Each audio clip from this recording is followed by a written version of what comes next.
পুজো পাঠ করতে ভীষণ ভালো লাগে। আর এরকম কয়েকটা দিনের জন্য অপেক্ষা করি জানো তো, কবে এরম শিবরাত্রি আসবে, কবে কালী পুজো আসবে।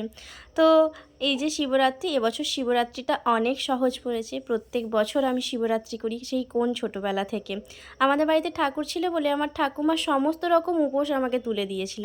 সে মঙ্গলচণ্ডী, জয় মঙ্গলবার, বিপত্তারিণী আর শিবরাত্রি আর মা কালী পুজোই বলো না কেন। তো 7-8 বছর থেকে, যবে থেকে জ্ঞান হয়েছে, শিবরাত্রি করছি। আর ছোটোবেলায়ও নাকি করতাম, মায়ের থেকে শুনেছি। সবাই জল ঢালতো, আমিও নাকি জল ঢালতাম। যাই হোক, বাবা যেন সেরকমভাবেই সারা জীবন সুস্থ রাখে, ভালো রাখে, যাতে আমি সারা জীবন বাবার মাথায় জল ঢালতে পারি, সবাইকে যেন ভালো রাখে। তো আমাদের কাছেই যে কটা মন্দির ছিল, এটা হলো বিল্লার মোড়ের কালী মন্দির।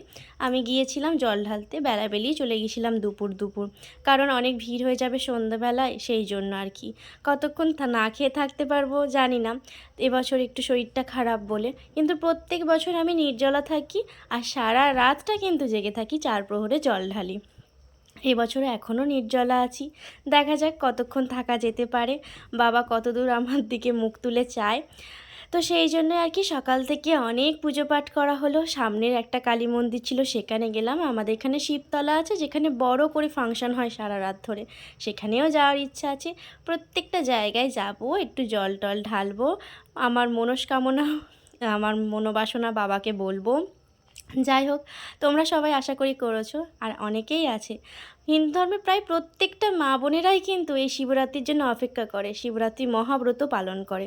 আর আমিও ভীষণ ভালোভাবেই করি, মানে আমার যতটা জানা আছে আমি ততটাই করি। তো এটা আমার গাছ থেকে সকালবেলায় অনেক ফুল তুলেছিলাম, আর ফুলগুলো তুলে ভেবেই রেখেছিলাম এই ঠাকুরকে এইটা দেব। তো গাছে যে ফুলগুলো হয়েছিল এর মধ্যে এই থোপা জবাটাও হয়েছিল, ভাবলাম বিল্লা মোড়ের মাকে গিয়ে দেবো। তো বিল্লার মোড়ের মাকে দেখো, ঘটেতে কোনো জবা ফুল ছিল না, ভাগ্যক্রমে আমার জবা ফুলটাই ঘটেতে দিতে পারলাম। সকালে অনেক ঘরে ভালো করে পুজো টুজো দিয়েছি।